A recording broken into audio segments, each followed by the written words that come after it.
Well, good evening. It is a pleasure to have you here in the park with us this afternoon. Welcome to Something to Talk About. And whenever we gather here in the park, I always like to acknowledge the traditional custodians of the land on which we meet, the Kumameri people, pay my respects to their elders past, present and emerging. And whenever I speak about the Kumameri people, the elders of that, those First Nations, like us to respect our elders no matter where you're from. So if you are a person who's been around for a while, we just want to pay our respects to you today. And I'm here with Bill Laver, who is from a family who have been one of the most important families from our local area, and it's a real pleasure to have you with us today, Bill.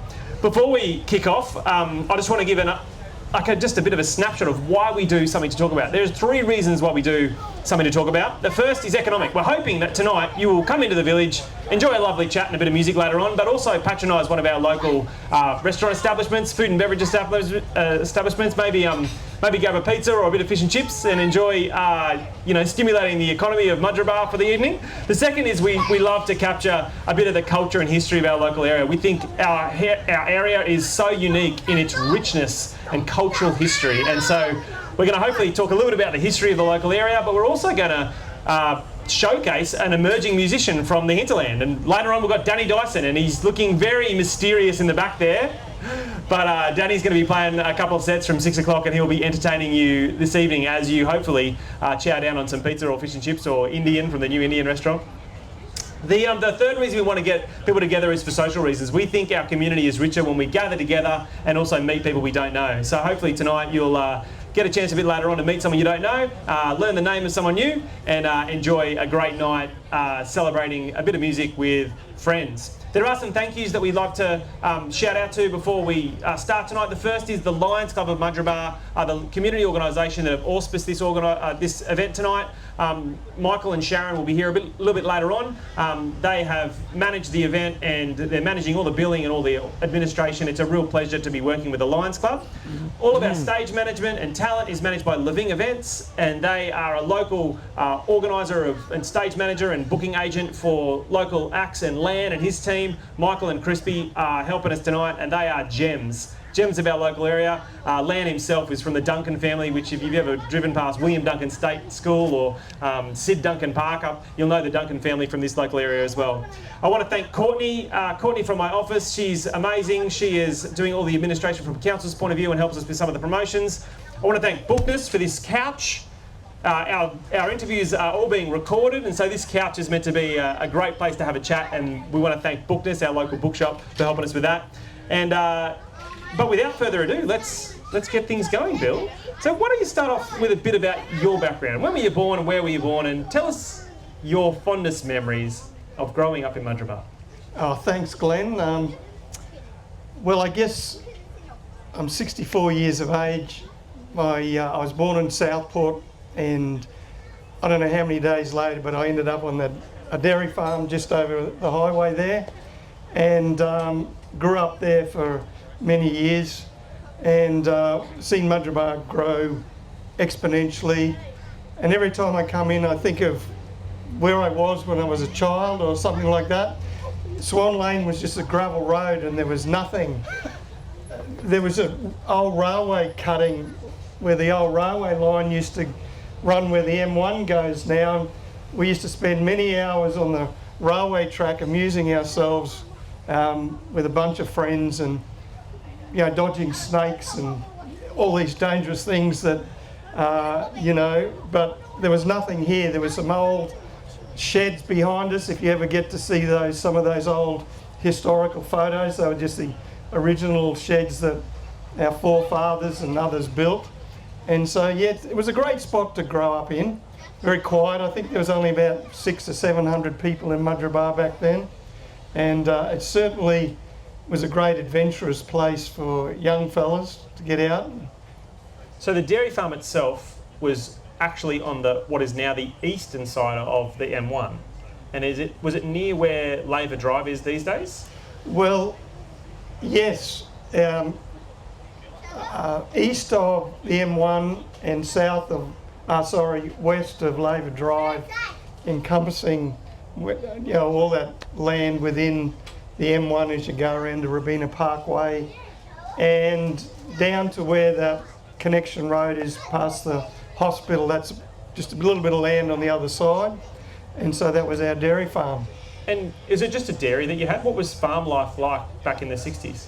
Well, basically it was dairy farm, and as kids growing up, we always joked that we had 5 kids because it helped Dad, with all the chores, scraping down the bales or feeding the calves or getting up early.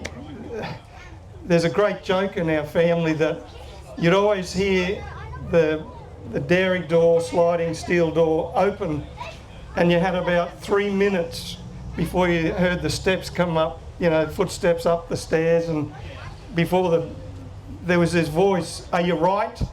And in winter time it's going, "Do you think I'm right? Do you think I'm ready to get out of this?" But there was no argument. You had to get up and you had to go and feed calves. You had to, we had to, sometimes catch our horses and go and bring cattle from over where Laver Drive is across back just to dip them or whatever you did. But that was all good fun, and we learned how to work hard and just get on with it. So 5 kids. Who is the family? Introduce us to these. Who are these 5 people? Well, my eldest sister Christine, who's no longer with us, she was a few years older than me. Then my sister Robin, she's just since retired as a GP. My twin sister Jeanette, and if you ever want to go to a good shop over at Robina, it's called Why Mary. She's in there sometimes. And my younger brother Bruce, who used to be in the fire brigade, so that makes 5. Yeah, it sounds like, the Laver family was really a part of the fabric of this community though. Like, what sort of things did the Laver family get involved in? Tell us just a couple of things that you've been, involved in the development of. Well, I think my parents, they were instigators along with other families, the Franklins and the Panitzers and the Hinzes and others, get the Mudrabar Swimming Club going. Dad was very much got that Mudrabar pool built, and so that was a big thing for Mudrabar when we got a pool in, because there was nowhere to go on these hot days, and we had many days that were over 100 degrees and there was nowhere to go. But the pool was really somewhere that everybody from the community came to, and so there was a swimming club and pony club. And the early days of Pony Club was the Duncans, Tommy and Chippy and their dad, and the Duncans. We used to have Pony Club down on the flat behind the hall there, and that was pretty rough and ready, but it was pretty much fun. And the pony clubs, things like that. Of course, the school, but Mudrabar School, I think it was only about 50 students, and. But yeah, we were involved in those things, and of course we amused ourselves because there was all this bush, and there was all these. We used to ride our horses with the Franklins and the Kutzers and things like that. So that was all good fun, all good clean fun. Yeah. So for those who are kind of watching and not really sure who your father was, what was his role and what did he do? Well, he was obviously a dairy farmer. Yes, dairy farmer. But more than that, he was a predecessor to you as the local councillor, and he served here for many, many years as the councillor, and eventually became the mayor of, or what they call the chairman of the Albert Shire. Now, the Albert Shire was one of the fastest growing areas in Australia, and what a lot of people don't realise is the Albert Shire, before they merged with the Gold Coast City Council, it originally started in Logan and went to the New South Wales border, east to about, it encompassed Pacific Fair. Yes. Encompassed all the canal estates there at Rio Vista Boulevard, right up to Monaco Street. It looked after Stradbroke Island. It had the casino, so he was a part of the, getting the casino up and running. But that was the Albert Shire, right west to the Desert Shire, just west of, or east of Canungra and places like that. So it was a big municipality. Eventually they they hived off Logan, made it their own, and then Beenleigh, south of the river there, Logan. And so he was the chairman of that. And Gold Coast Shire was just the coastal suburbs, kind of north of Burleigh. It was really just that one stretch of kind of east of what is now the Gold Coast Highway. That's right. So the Gold Coast City Council was, just north up that strip, Palm Beach, right up to, I'd say, where the Labrador, up that way, finished somewhere up there, but it was only a strip. Yes. And but the Albert Shire was, going from a rural, opening up lands for development and things like that, and the infrastructure, and he was a part of that. He was also on the, the South East Queensland Council Development Committee with the Brisbane City Council and all the councillors, the Moreton Bay area, developing a footprint or a plan for the development. So he was a part of that, and I believe that was under the Goss government. Yes. So he was also in that, but he was also the chairman of the Waterways Authority, which developed the Gold Coast Seaway and got that into a safe entrance. So he was a pretty busy character. I was going to say, running a dairy and also basically orchestrating the development of what we now know as the Gold Coast. Yes. Yeah, and also he was on the South East Queensland Water Board, which helped with the dam? Built the dam. I think, to be politically, I don't fully know. I think it was the second and third stage. The Gold Coast City Council were in charge of building the original. Yes. But I see there's a plaque up there with the Albert Shire councillors on it. And there's also, he was on the board that I believe built the Wivenhoe Dam. Yeah. And so they were integral decision makers for what we have today. Wow, I mean, there's such a richness to that contribution. What was it like for you growing up as the son of the mayor or the chairman of the Shire? Well, I guess what happened was you'd see him at 8 o'clock and he'd come home probably 7:30, have dinner. If he wasn't going somewhere, all about it. I do. Back in those days, they were expected to go to all the dances, Mudgeerbar, Gilston, Springbrook, up to Springbrook, and have all these, they used to have all these Miss Gilston or Miss Hinterland. Hinterland, and they'd go to that.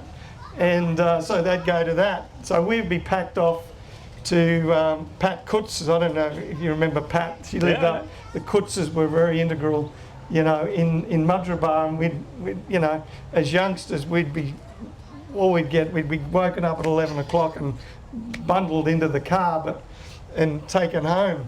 But when we got older, it was more that we didn't get to see him much. But what I remember of him many times was sitting in his chair reading the council agendas. Yes, I do that with my kids now. And so this was interesting. He'd come and there'd be a stack of agendas that he had to read by the next meeting. So they were, you guys are very busy. You people don't realise how busy you are. And yeah. It is a full job, but we're here to talk about your family. So, but Bill Sr, your father, was, a number of generations down from some of the early settlers of this area, the colonial settlers in this area. So, yes. Tell us a little bit about, is it William Henry Laver, W.H. Laver? Yeah, William Henry is the son of William Laver, who was the initial, they settled here back in the mid to late 1880s, yes, that type of thing. And William Henry was, he gave land, donated land for places like the Uniting Church, yes, the cemetery. In fact, yes, he's the first guy that was buried in the cemetery. Wow. And they built the original, let's say, the Nerang Council Board little rooms off the pub and things like that. There was a pub to the west of the church, the Uniting Church, and which was the Hampshire Terrace. Yes. And it was more like a place where people would come through and stay, and you know, it Like was a hotel. A hotel. Yeah. But there were, you know, there was a license there, and so you'd have all the timber getters and come down, and you know, all these guys. Mainly it was dairy and timber cutting, you know, for cedar in the hills behind and around.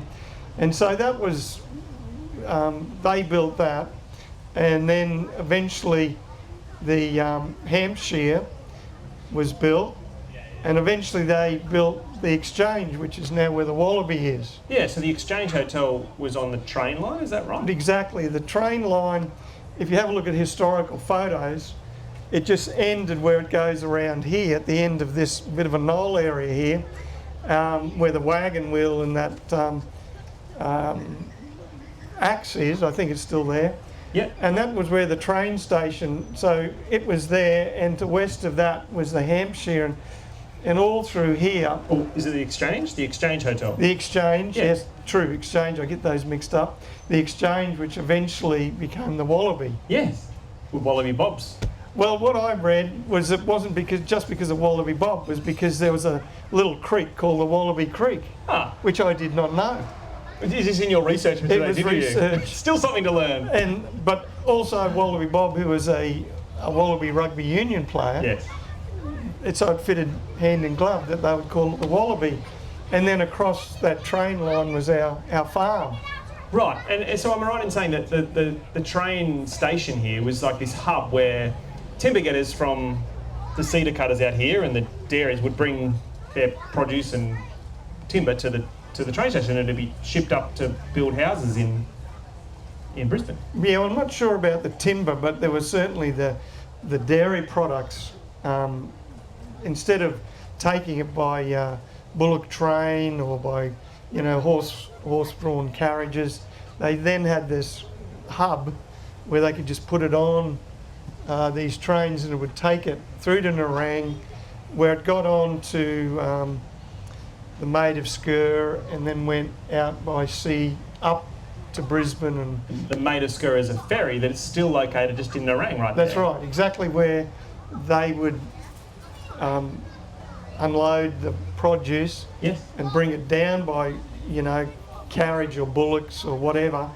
But now this train station was here, and there's a, you know, very famous but poignant picture, if you can find it, is where prior to, it was about 1914, and there's these Aussie diggers just about to get on the train to be shipped off to wherever, you know, to get into the into World War One, whether it was Gallipoli or the Middle East or France. So you can sort of sense, I mean, they're all smiling because the young guys, including my grandfather, thought it was a great adventure. But they soon, very well, as you know, the stories found out, they were found that it wasn't a great adventure, it was a horror. It was a horror, absolutely. Yeah. So, yeah. Well, I want to ask, like, obviously, during that, you know, couple of decades later, you're growing up as a school kid in this local area. What was school like for you, and where was it? Well, school was up just around where the special school, just up there, a couple hundred metres. And so it was good for us. We just came down across this gravel road and back round there. School was fantastic. It was only a small school, but we had great teachers. Myrna Franklin, who was your predecessor as the counsellor for the area, she taught me in grade 3 and 4. She was one of the teachers. Miss Dudman taught me in grade 1. I think she married a Rudd. That can be verified. I hope I'm right. And but one of the great personalities or people of Madrabar that has since passed was the headmaster, was Ken Francis, before, you know, George O'Brien. But Ken Francis was one of these guys that wanted to get their young people into sport, get into a passion for things, and Ken was just a great one of these encouragers and a great headmaster. Wow. and got a couple of us guys into rugby league and played for Burleigh Bears for many years, but and playing cricket. But he was one of these very, and he very much behind the swimming club, and so a lot of us owe a lot of where we are today to Ken Francis. Yeah, well, in the swimming club, I taught my kids to swim there, and it was encouraging to kind of remember when I was looking at the history of the swimming pool that you probably learned to swim there as well, and then it was actually your father that put it in there. Yeah. Yeah, we're about to renovate it. We're about to make it new. It's Yes. getting a bit on now. Yes. Probably due for a renewal. And I think they added another 5 metres to make it 25 instead of 20, so you have to, you do 2 laps instead of 3 laps. Yeah. So, And you raised your own family here. What was it, tell us about your family and why you think it's a great place to raise kids. well, I don't want to leave the place because it's such a, it's steeped in history. Not just our family, but so many other families, the Franklins and the Hinzes, the Cudahy's, the Davenports, the Risers and all the crew. It's just it's been a lovely spot. It's rural, but it's not far from urban. It's just that lovely sort of balance. Although I think we're losing, although you're doing a good job and others are doing a good job to keep that rural type feel. Unfortunately, I look around and I just see that, there's a bit of graffiti and things like that. But it's such a in-between place. You still have that great feel, these shops. They're still rural shops, and it's really enjoyable to come shopping here. Yeah. And go up and see, and of course they've kept it at the Hinterland, where the banks and things like that's kept, and the old buildings, and it's just you can hold that history in this place, as well as being able to be so close to Robina or so close to the beaches, and so close to Springbrook and Beachmont and the green behind the gold, they used to say. Yeah, we still do. Yeah, and it's just has that feel about it. I love seeing you and seeing others at the coffee shop here. Busy coffee shop. And it just holds that sense of country. Yes. And you still just, you can look in the history books or photos of what it used to be like, and you can go, wow, that's what it used to be like. Mm. And that's what I like about it. One thing that lots of people probably don't know about your family is that at many of the local schools each year there's a Laver Family Scholarship. Could you tell us a little about what that is and what motivated you to want to give back in that way? Well, I'll be honest, it wasn't me. I just serve on the boards. But it was my dad. There's this thread down from my great-great-grandfather, William Henry, down through William, down to William Henry, down to Alex, down to my dad, of passing these, things down through the people, for the people, and just encouraging young people to hold on to what's good about Madrabar, and just be people that are going to be leaders in their own right when they get old enough, and whether they become counsellors or whether they become leaders at their church or whether they become leaders in business, that here's something that will help them get through in their field that they want to get into. The John Franklin Memorial is there for the same reason. We just want to be able to encourage youth to step into that place of appreciating and carrying on what, say, our forefathers have done. And so, it just runs through every area. The hall was built with the help of the Laver way back, and they've been on the trust, and now I'm on that, board, just so that people can enjoy the community in Madrabar. Absolutely. I mean, that contribution, particularly to our local schools, is something I've loved to watch over the last decade as councillor, where you see a young person get a bursary for their performance or their citizenship inside the school, but then that same child comes back the next year to get a second part of that bursary, having continued that in high school. You know, are you hoping that will continue? I mean, that seems like something that should go forever. Well, is it ever going to run out, Bill? No, it shouldn't, you know.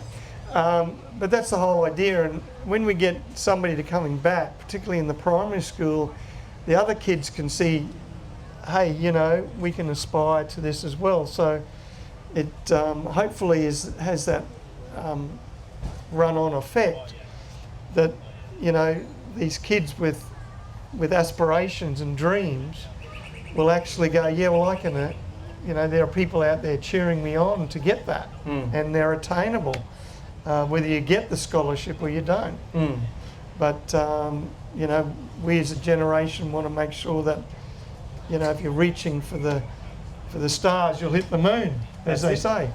Well, I mean, your father and your father's father and your father's father's father were instrumental in bringing this village together the way it is. What are your aspirations or hopes for the coming decade in this area?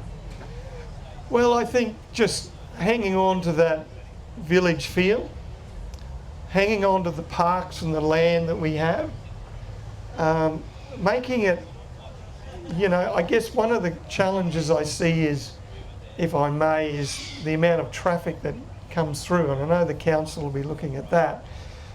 But, you know, I've only just noticed, because we get such an influx of people coming in, because, you know, there's land to be opened up, but to be able to somehow hold that village community together, and you do it well with your markets and what you're doing here, and keeping that history going, you know, because Madrabar was such a little township.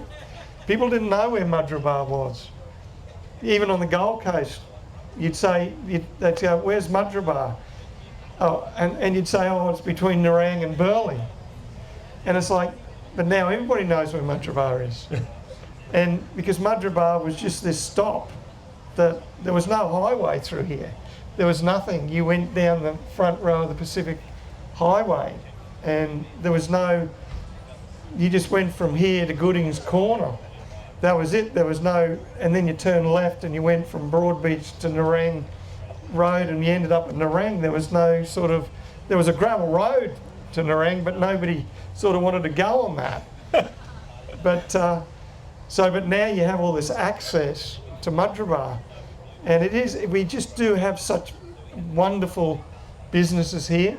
We have such wonderful people, and we just have such a wonderful history that I think we just, and you do, I say again, you do well to protect it, we have such wonderful parks in Madrabar. Yes. And if I can do a shout out to the Gold Coast Council, they do really well with their parks, where we can go and just walk amongst everything.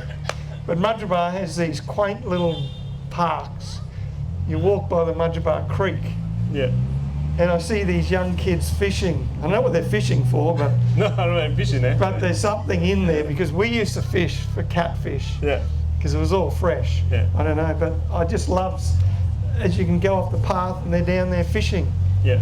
And or you go on these paths and you're wandering through the national parks, and it's just brilliant. I just think it's brilliant. That's great. Look, for the last couple of years, I've been privileged to witness you be present at Anzac Day, and you're, you know, at every one of the Anzac Day events, you offer a blessing, and I'm going to impose upon you. I wonder if you'd finish our interview with just a blessing for our local area. You are a reverend, and it's appropriate to do this. You know, I know you're a reverend, but I wonder if you would, or pastor. I wonder if you would finish our interview with a blessing for Madrabar. All right, I'll do that, seeing I'm put on the spot. All right then, Lord, we thank you that you would bless Madrabar. We know that you do. There's something special in the DNA of this place. There were pioneers who decided to build a church that everybody could go, and when they needed to, could go into a church. So we just pray the blessing and favour of God over Madrabar, Glenn and the leaders and the businesses of Madrabar, that you would watch over them and Lord, bring increase, that we believe that your hand is upon this area, and we just thank you for healing in this area, that there can be healing and forgiveness.